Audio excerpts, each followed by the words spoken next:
Hai teman-teman,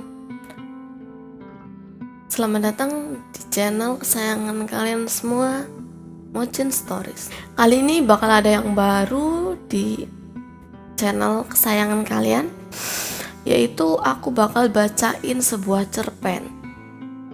Aku bakal bacain sesuatu yang mungkin jarang diangkat dalam sebuah cerita, yaitu tentang Saka Bayangkara. Tahu nggak Saka Bayangkara itu apa? Nah, Saka Bayangkara ini adalah pramuka yang berada dalam bimbingan para polisi, para polri yang ada di seluruh Indonesia.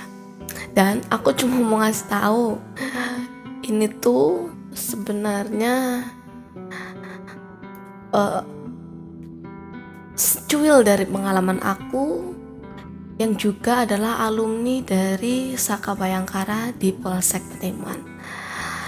Judulnya Pupus Sebelum Berkembang.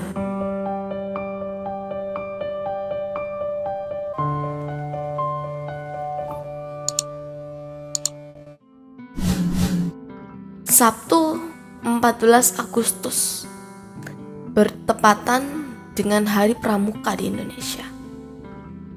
Seperti biasa, kami akan melakukan persari untuk memperingati Hari Pramuka. Tapi, karena sekarang hari Sabtu, persari itu akan berganti nama menjadi Persami, Perkemahan Sabtu Malam Minggu. Saat ini, kami sedang berkumpul di aula kantor polisi.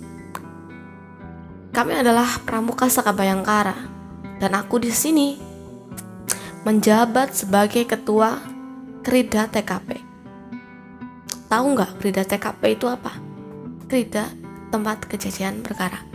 Jadi, jika ada kasus yang membutuhkan penyelidikan atau penyidikan di tempat kejadian perkara, akulah salah satu yang harus terjun di dalamnya.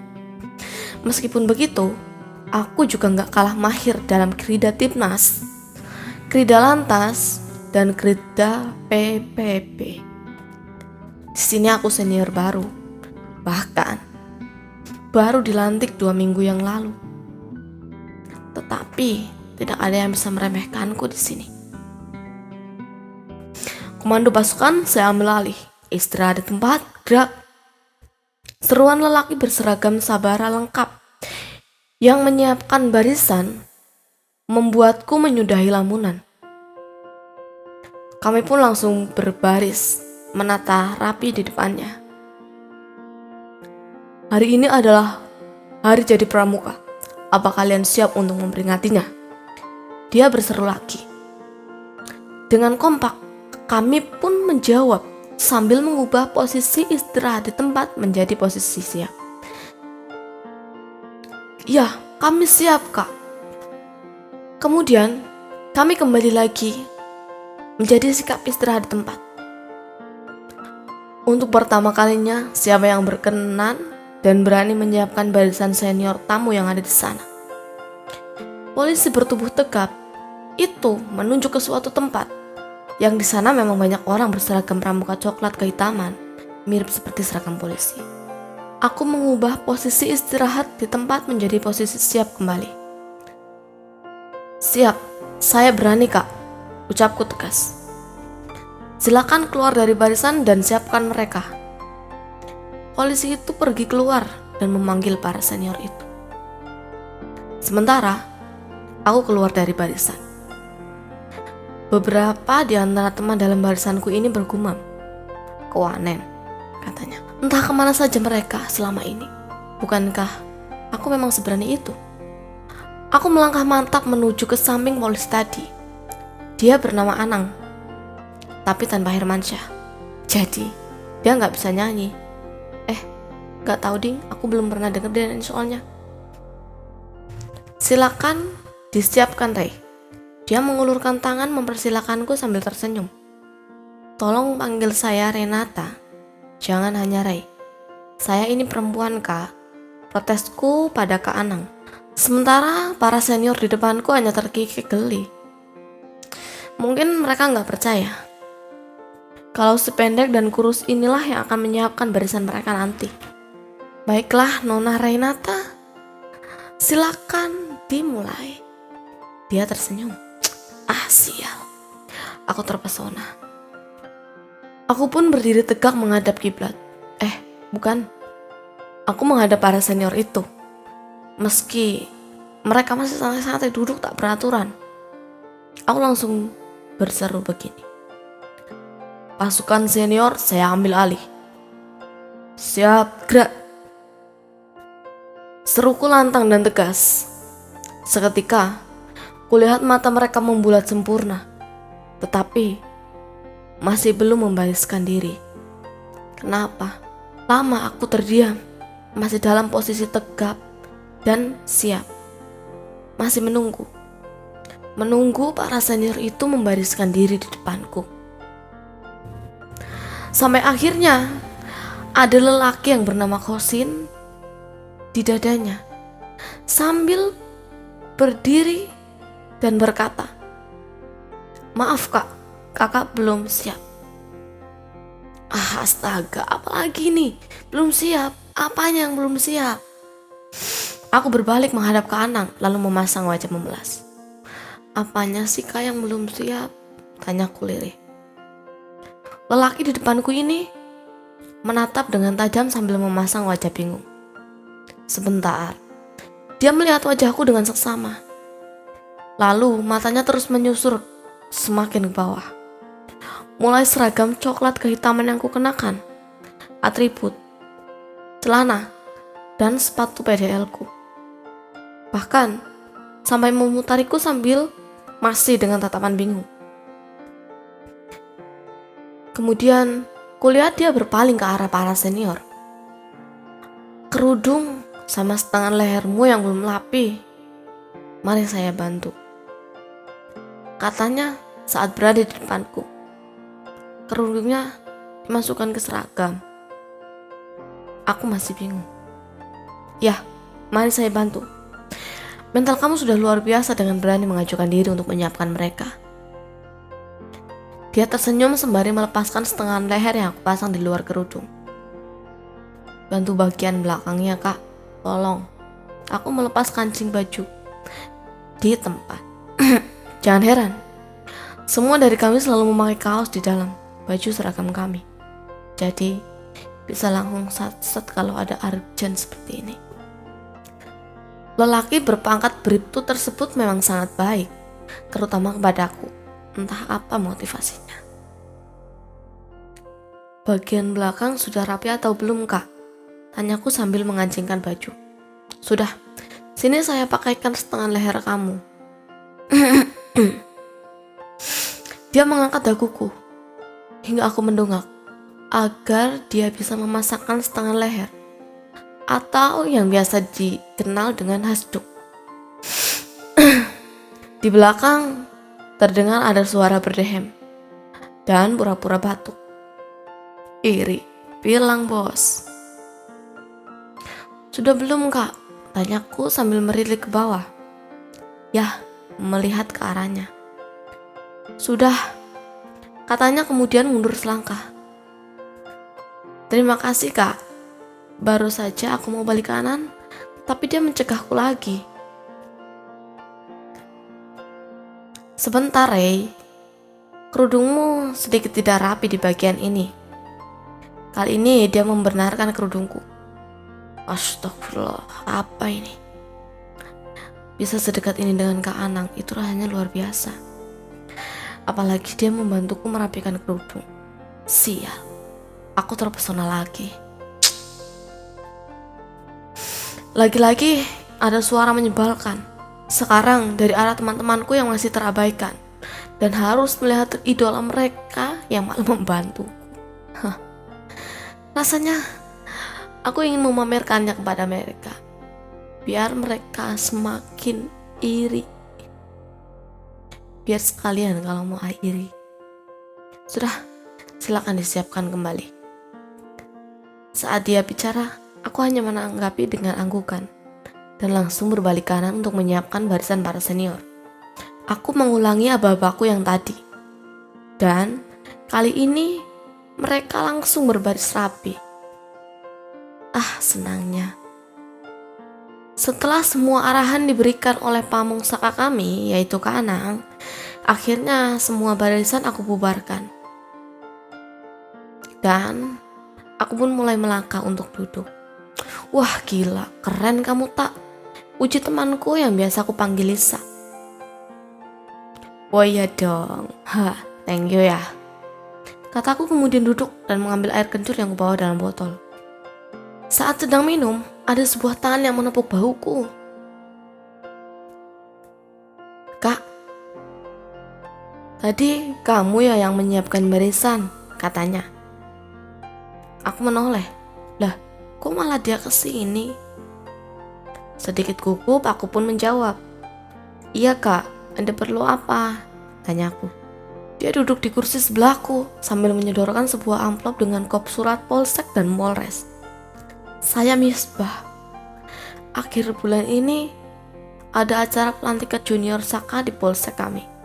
Saya harap kamu bisa hadir. Saya hanya ketua kerida kak. Mending Kak Misbah tuh undang ketua dewan Saka saja. Saya rasa dia lebih berhak daripada saya. Aku mendorong tangannya pelan yang sedari tadi mengulur. Tidak, saya ingin mengundangmu sebagai tamu kehormatan nanti untuk memimpin upacara pembukaan pelantikan. Kami kagum dengan suaramu yang lantang, bulat, dan sopan masuk ke dalam telinga meski kamu tidak sedang berbisik.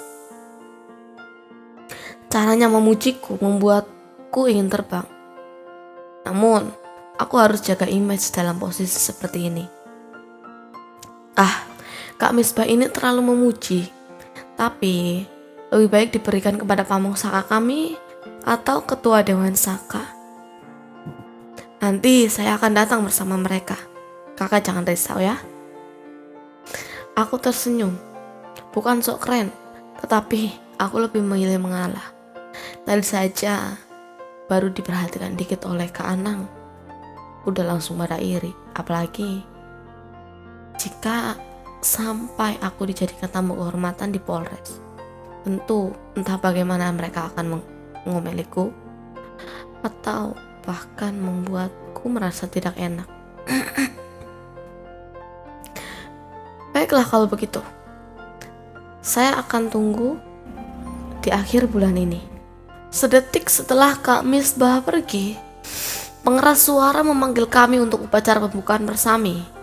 Kali ini karena senior alumni Saka Bayangkara dan tamu dari Saka Wirakartika beserta Saka Bakti Husada sudah datang.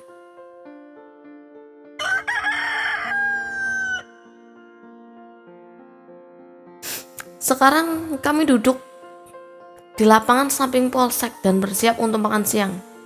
Juru masak pun mengeluarkan menu siang ini dan diletakkan pada daun pisang yang sudah digelar di hadapan kami. Dalam pramuka, kebersamaan dan kekeluargaan selalu diutamakan, apalagi waktu makan. Aku duduk di antara cewek-cewek SBH dan SWK. Rasanya adalah kebanggaan tersendiri, apalagi tadi aku jadi pemimpin upacara pembukaan. Hai kak, namaku Elsa. Cewek di sebelah kiriku mengulurkan tangan untuk bersalaman. Lalu, cewek di sebelah kananku juga memperkenalkan namanya. Kalau aku Ana kak. Aku Olaf. Jawabku ngasal sambil menyalami mereka satu persatu. Mata mereka pun melotot seolah tak percaya. Hehe, canda kak. Masa iya namaku Olaf? Namaku Renata. Perkenalkan ya. Oh, jadi maksudnya aku Elsa, dia Ana, terus kamu Olaf, gitu. Hah, iya. Akhirnya kita bertiga pun tertawa hanya gara-gara nama. Receh itu memang. Setelah selesai juru masak mempersiapkan makanan, kami pun makan bersama, lesehan bersama, dan merumput bersama. Kami memang harus makan banyak, soalnya nanti ada mau game mencari jejak bersama yang dipandu oleh Pamong Saka dan para alumni. Mereka juga akan menebar jejak dan kami harus mencarinya.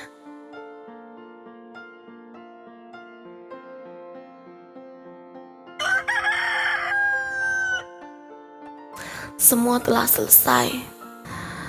Mata pun sudah seperti panda karena memang tak sempat memejamkan mata meskipun hanya 1 jam saja. Aku sekarang duduk di pembatas jalan, perempatan lampu merah, sambil menunggu bus yang datang ke arah rumahku. Aku bersandar ke tiang listrik, sambil terus menahan kantuk yang tak kunjung pergi dari mata ini.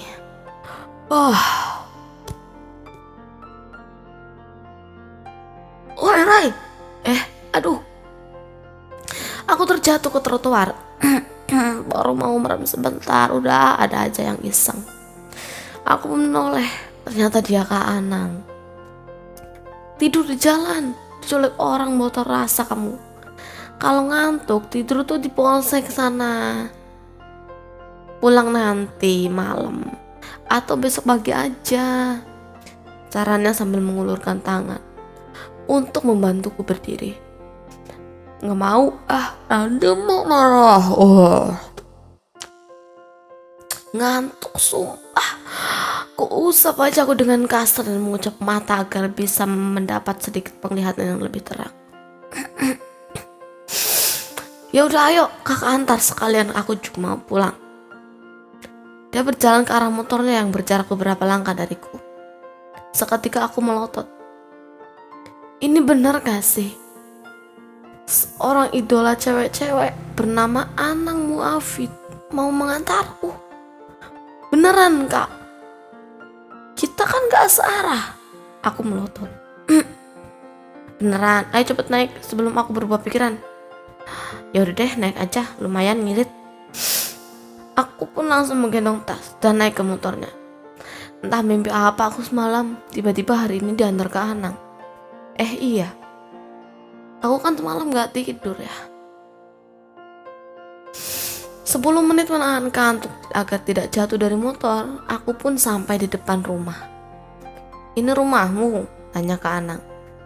Iya kak, ayo mampir dulu ngopi-ngopi lah atau apa, ajakku basa-basi. Sambil berharap dia gak mau.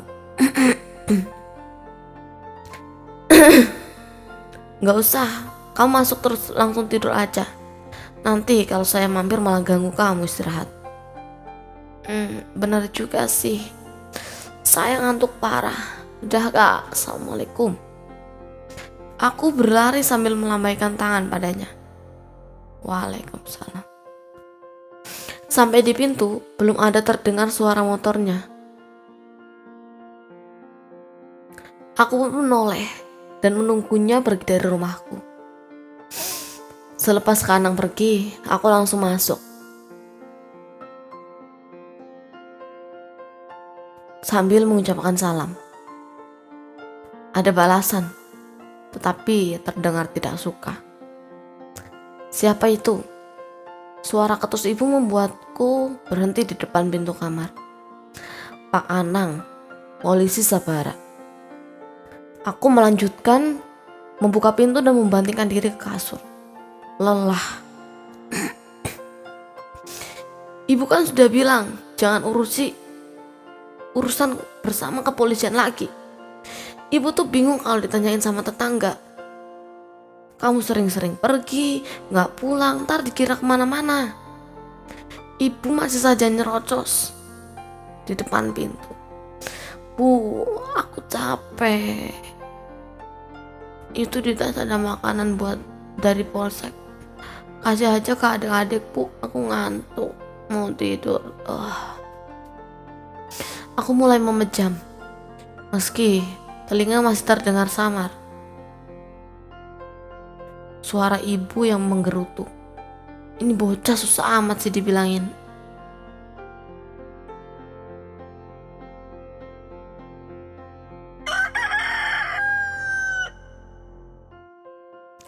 Gema takbir memenuhi seluruh penjuru tanah air. Baru saja bangun, ibu sudah menyodorkan sebuah kupon daging kurban kepadaku.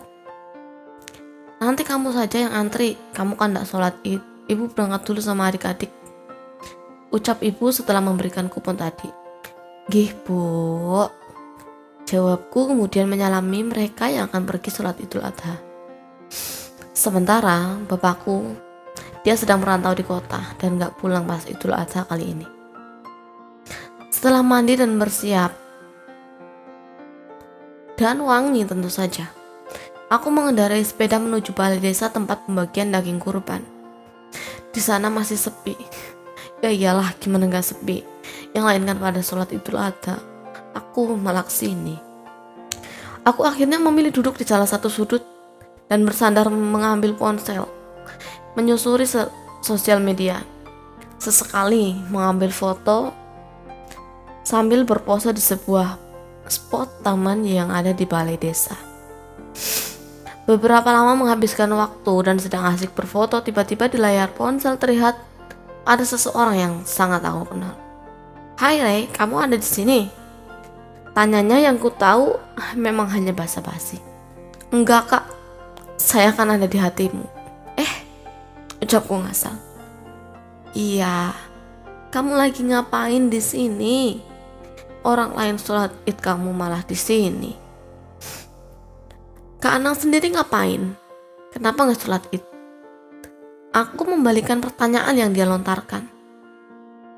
Ya, seseorang tadi adalah Kak Anang Muafid, idola cewek-cewek sekaligus idolaku juga.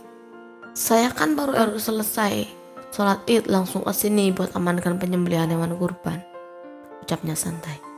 Lelaki itu malah memapankan dirinya di dekatku dan duduk sembarangan di pinggir kolam. Kecemplung baru tahu rasa dia. Oh gitu toh. Aku mengangguk-angguk sambil menyeleksi foto-foto barusan. Kamu ngapain sih? Kelihatannya serius banget. Tiba-tiba lelaki tadi langsung merebut ponsel milikku. Ih, kak, jahil banget deh. Aku terus mencoba merebut ponselku kembali, tetapi sayangnya dia terlalu lihai menghindar. Apalagi dia lebih tinggi dariku. Agak kesel sih, tapi senang juga bisa gini. Kapan lagi kan? Foto apaan begini? Foto tuh gini. Dia langsung mengarahkan kamera pada kami. Hei, senyum. Sontak, aku pun berhenti mencoba merebut ponsel dan langsung bergaya dengan klise, yaitu senyum sambil mengangkat dua jari. Nah, seperti ini kira-kira. Sementara Kak Anang malah membulatkan mata sambil memonyongkan bibir. Gak lupa senjata laras panjang yang dia bawa pun dipamerkan. Ini sih bukan mau foto bareng, dia mau pamer senjata. Tapi dia tuh gemes banget. Rasanya apa yang jadi imam deh. Nah, ini baru foto keren. Foto yang lain tadi upload aja. Gak ada saya gak keren. Lelaki berseragam polisi lengkap dengan rompi dan senjatanya langsung mengembalikan ponselnya saat berbicara.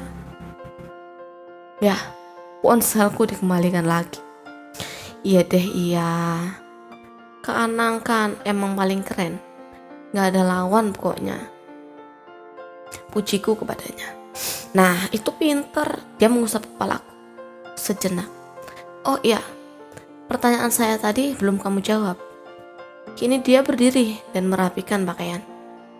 Yang mana? Kamu lagi ngapain di sini? Ngantri daging lah pak, apalagi? Sudah, gak usah ngantri. Kamu sekalian jadi panitia aja, bantu-bantu di sini. Lelaki itu langsung pergi setelah ngomong. Terpaksa anakku harus kejar. Emang boleh kak? Aku menyejajarkan diriku dengannya, yang padahal memang kalah tinggi, jomplang, kayak anak tangga pertama dan kelima. Ya boleh. Emangnya kenapa gak boleh? Ya kan, saya gak diundang. Kan saya yang undang. Sudah, ayo ikut briefing. Lelaki tinggi satu ini langkahnya lebar banget sih. Dianya jalan, aku kayak perasa lari. Tahap demi tahap proses penyembelihan hewan pun hingga penimbangan sudah terlaksana. Awalnya aku kira akan berada di bagian motong-motong atau timbang-timbang atau bagi-bagi daging. Ternyata aku kebagian masak untuk panitia. Ah elah, kesempatan dekat terus sama Kak Anang lenyap dong. Aku malah harus berkumpul di sini bareng ibu-ibu PKK buat masak. Nasib. Nata, itu sudah selesai belum sih bagiinnya? Tanya salah satu ibu PKK yang ternyata namanya Bu Mariam. Sebentar ya Bu, saya lihat dulu. Aku berjalan beberapa langkah agar bisa melihat keluar melalui pintu dapur umum ini. Ternyata di halaman balai desa masih banyak sangat orang yang mengantri. Untung saja aku di sini, meskipun sama ibu-ibu. Seenggaknya aku dapat daging kurban tanpa mengantri. Asik. Gimana Nata? Tanya si ibu itu lagi. Masih banyak banget Bu, teriakku yang masih berada di belakang pintu. Mataku menyisir seluruh sudut ruangan, mencari seluruh sudut penjuru balai desa, mencari Kak Anang, tapi gak tahu kemana manusia itu pergi. Setelah selesai memasak, aku dan ibu-ibu PKK mulai membawa sop iga sapi dan beberapa masakan lain ke aula balai desa. Kami menatanya di lantai yang sudah dialasi tikar untuk makan bersama nanti. Untung saja di sini ada Karang Taruna yang ikut. Kalau enggak, pasti aku di sini jadi yang paling muda. Mereka sudah berkumpul dan siap untuk makan. Sementara aku masih bingung harus duduk di mana karena semua tempat duduk sudah terisi. Ray, Kak Anang tiba-tiba memanggilku sambil melambaikan tangannya. Sini. Dia menepuk lantai di sebelahnya beberapa kali. Kenapa lelaki itu sangat perhatian? Tanpa banyak berpikir, aku pun langsung menghampirinya dan duduk di sampingnya, atau lebih tepat jika disebut di antara beberapa polisi. Agak malu, tapi cukup bangga sih bisa berada di sini. Mau sambal, Re? Tiba-tiba Kak Anang menyodorkan sambal, padahal nasinya belum juga aku ambil. Mau, tapi mana nasinya? Kamu belum kebagian nasi. Sini piringnya. Dia langsung mengambil piring yang aku pegang. Karena nasi memang cukup jauh, jadi aku memang belum mengambilnya. 2 centong cukup? Tanya Kak Anang lagi. 1/2 centong lagi ya Kak, jawabku santai. Namun wajahnya langsung berubah menjadi lucu. Tatapannya juga sangat heran. Yakin habis? Itu loh banyak. Saya belum sarapan Kak, tolong maklumi saya. Baiklah, sok mau, nanti saya ambilkan. Saya mau sama semur aja deh Kak, yang deket. Kakak mau? Tidak, saya sudah mengambil sop. Oke. Aku mengangguk dan mulai memakan makanan yang ada di piring.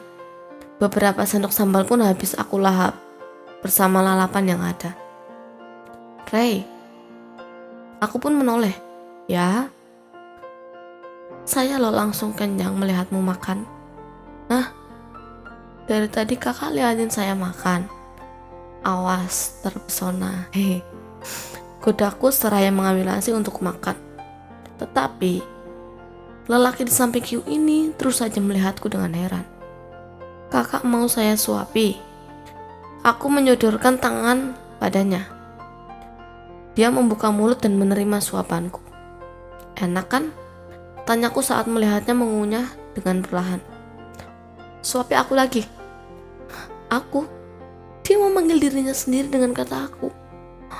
Ini sesuatu yang aneh. Oke. Akhirnya dia meletakkan piringnya dan memilih makan dari tanganku.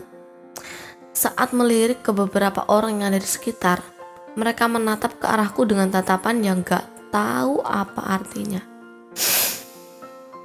Setelah piringku habis, Kak Anang malah menyodorkan piringnya padaku. Habiskan, sambil suapi aku lagi. Tentu saja, dengan senang hati. Semuanya selesai. Aku pulang dengan perut kenyang dan hati senang. Bagaimana tidak? Bisa menyuapi Kak Anang di depan semua orang itu sesuatu yang sangat luar biasa. Apalagi aku membawa cukup banyak daging mungkin untuk stok seminggu, ditambah jeroan dan tulang. Ray, aku menoleh. Ya Kak, ada apa? Kamu naik sepeda bawa ini semua? Tanya Kak Anang dengan mimik wajah yang heran. Iya dong, wajahku sumringah sambil menuntun sepeda. Itu kan susah, Ray. Enggak, nanti taruh di boncengan terus ikat. Coba aku lihat. Aku langsung melakukan apa yang tadi kuucapkan. Sedangkan dia melihatku saja. Selesai? Saya pulang ya, Kak. Oke, sampai jumpa minggu depan. Bukan minggu, Kak. Hari Jumat saya ke Polsek mau minta surat izin. Baiklah, aku tunggu. Tentu saja, saya akan datang dengan sejuta cinta. Langsung saja aku mengayuh sepeda, meninggalkan lelaki itu untuk menutupi rasa malu. Hari-hari pun berlalu. Sekarang sudah berada di hari Jumat, di mana aku sudah berada di Polsek.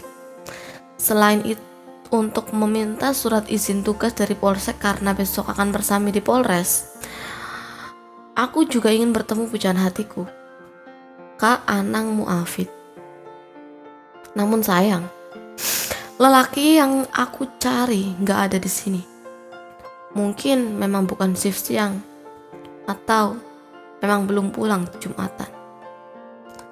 Setelah mendapatkan surat yang aku minta, aku langsung saja pergi dari Polsek.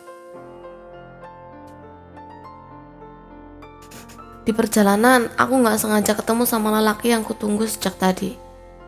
Namun, siapa sangka, dia tidak memakai seragam dan malah memboncengkan seorang perempuan cantik di belakang jok motornya. Iseng-iseng aku mengikuti kemana arah lelaki itu berbelok. Ternyata di kedai mie ayam dekat sini. Aku juga ikut mampir tentunya, dengan alasan mau beli jus alpukat yang juga ada di kedai ini. Tapi karena lumayan mengantri, jadi aku duduk gak jauh dari Kak Anang dan perempuan itu tadi. Desir menyebalkan membengkam dadaku ketika aku dengar perempuan itu memanggil Kak Anang dengan sebutan sayang. Geram. Hai Kak. Ketemu di sini. Tegurku saat dia sedang menyelipkan anak rambut yang berantakan di wajah perempuan itu. Hai Ray, kamu di sini? Dia bertanya balik. Basi sekali.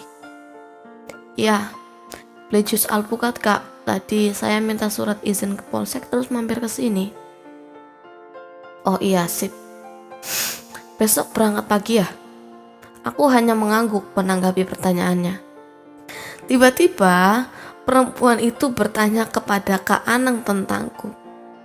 Namun, baru saja aku mau membuka mulut, Kak Anang sudah menyambar ucapan terlebih dahulu. Dia anak Saka, namanya Renata. Perempuan itu mengulurkan tangan. Kenalin, aku Aika, calon istrinya Mas Anang. Ucapannya terdengar sinis. Ya, tapi maklum saja sih. Bagaimana tidak sinis jika calon suaminya deket sama cewek cantik kayak aku. Tapi, apa ini? Aku kehilangan. Bahkan, belum sempat memiliki. Miris sekali.